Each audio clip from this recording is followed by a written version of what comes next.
we've been talking about a lot of topics over the last couple weeks, and a lot of which are things that really anybody can talk about, right? And I say that meaning that most of them come from life experiences, which everyone kind of has a part in.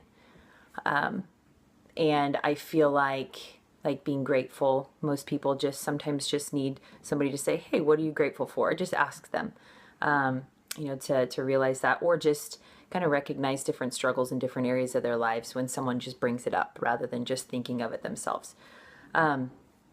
So I feel like this topic, what's up, sensei? Hiya. So I feel like this topic is one to,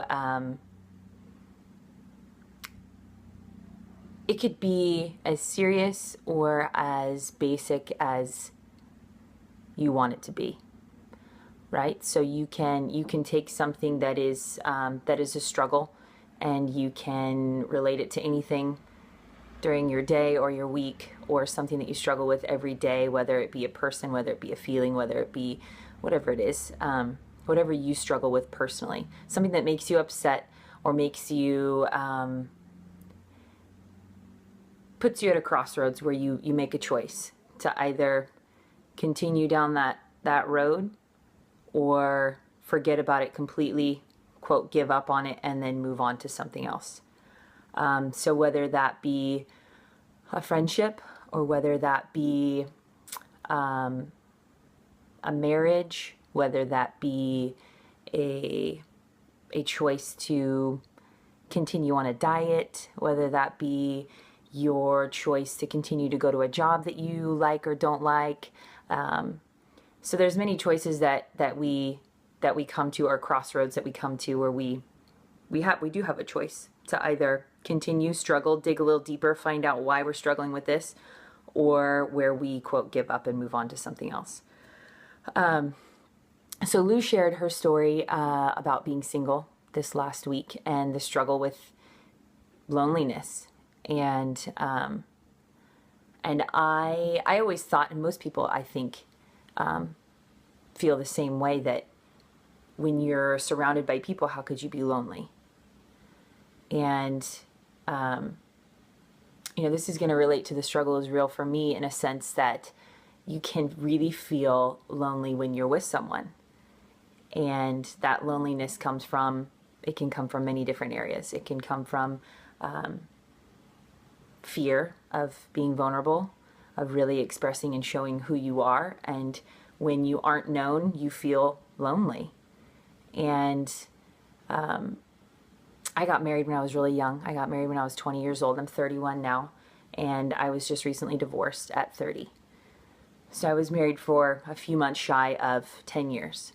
And I feel as if in my marriage, there were many ups and downs, as there always is. I don't want to say there always is, because that's an assumption, but I'm saying realistically, life is not going to be butterflies and rainbows and kittens and sunshine. You know what I'm saying? Like, in every area. And if you like to say it is, that is awesome if that's how you feel. But I also like to, I'm an optimist, and so I like to look for the good in most everything. But a lot of the times, optimism to me was just hiding really what was really going on in my heart, and a lot of that had to do with just being alone and feeling alone. But I do feel like when you are put in a situation where you have a choice to either struggle or to move on, it's never easy. It's never easy. And I feel like the more you struggle, the more you grow. But it's not so much the fear in the actual struggle as much as it is finding out more about yourself through the struggle. Which I made a choice, obviously. Most people would say, not most people, but I believe that there's two sides for sure with the decision or with the choice of divorce. It's never easy, and it's never the same. It's never the same for two people, even if it looks the same from the outside, because a relationship is never the same. A friendship is never the same. Even if it might be similar, it might be similar in many different ways, but it is never something that you can go in and you can say, I know exactly how that person is feeling. I know exactly how that situation should end up. I know exactly what she should do. I know exactly what he should do, and this is how to fix it. I'm sorry, but you just can't do that. You can help. You can motivate, and you can share through experiences, good and bad, good choices and bad choices. And each experience is unique because our hearts are too. Oh, I love that. That's so good. It is, because my need for something might be a little greater than someone else's. And so I feel like there's a fine line of judgment and then also understanding. I feel like some people like to feel like they understand, and they only understand because they want to then provide you with ways or tools of making a, quote, better choice than what you did. But I feel like the beauty of making choices, and even when they're right or when they're wrong, is sharing your experience and really being vulnerable, and really good and bad and uncomfortable, because this is uncomfortable for me to talk about. It really is. But as I was driving around trying to find a connection, I was thinking to myself that we all experience things good and bad, and we like to share the good stuff, and the bad stuff sometimes just gets hidden. The struggles get hidden, and it comes from a place of, I don't want anybody to think that I'm a broken person, or that I'm imperfect, or that I need help in some way, or I need guidance, or I need to, whatever it may be. We don't really, of course, yeah. But it's uncomfortable. It's totally uncomfortable. But imagine, like, if you hear somebody share a story that you know is a struggle, whether it be divorce, whether it be whatever it is, and you sit in the audience and you look out and you're watching this person on this stage, share their story, and you go, wow, and you make a connection, and then you make a choice in your life to choose to struggle or choose not to struggle or whatever it may be. But to choose to struggle sometimes is so hard, and all you need is somebody to say, hey, you can do it, or hey, how about just a little bit more, or hey, how about this, or hey, how about that. But when you share those struggles, imagine if everybody in the crowd watching that person share their struggles shared their struggles. And imagine how many more people would then be inspired to share their struggles. And then we would all be real. Right? We would all be real. We wouldn't be standing, looking out with a mask on and saying, wow, I'm really glad that you shared your struggle, because now I can inside deal with mine, but outside is just, it just helps so many more people, and it's so much more, it's beneficial. I mean, and then it's freeing as well, you know? But I really do hope that these conversations that we have and these choices to share stories that are difficult inspire others to do the same. And really, this story came about because, you know, when you make a decision to get a divorce, it's never easy. You know, because when you say those words, for better, for worse, and you say something as if, you're making a promise. You're not only making a promise to that person, but you're making a promise to yourself. You're making a promise that it's part of, it becomes it's your word.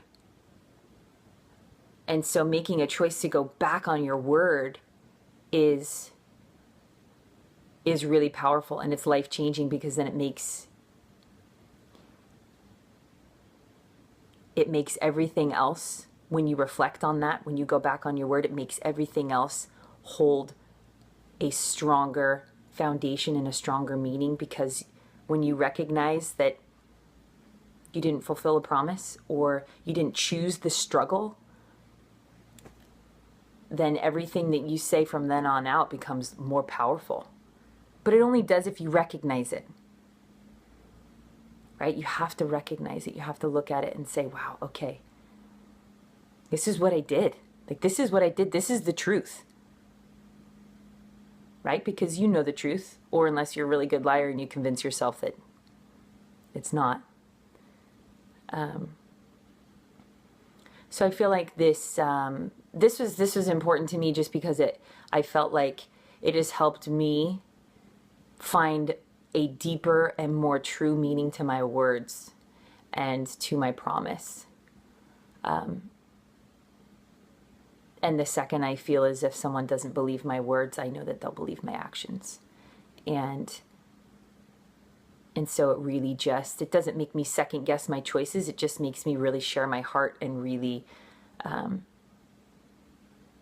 really be true to what I'm saying. So I really hope that, that this wasn't too spread out. And I know that this conversation could go on forever, because I really, through this process, through this season of my life, I'm discovering a lot more about myself and the people around me as well.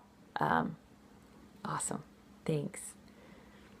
So I hope you guys get a lot from the topics that we share. We're actually going to be talking again tonight about, we're going to launch kind of what we're talking about this next week. So hopefully you guys stay tuned for that in the next, I don't know what time it is.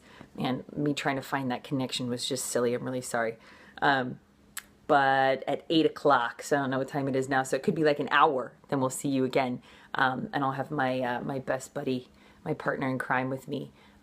Lou will be sitting next to me, and we'll be able to chat about some fun stuff. So I hope you guys have the patience to wait. Yes, love Lou, totally. How could you not love that girl, right? So with that being said, also we've got some new stuff coming up on our website. So check it out, biteofwellness.com. And then you can like swipe different directions and all sorts of stuff to like share this awesome conversation. I should have said that to begin with. Anyway, all right. I love you guys. I hope this gets you thinking.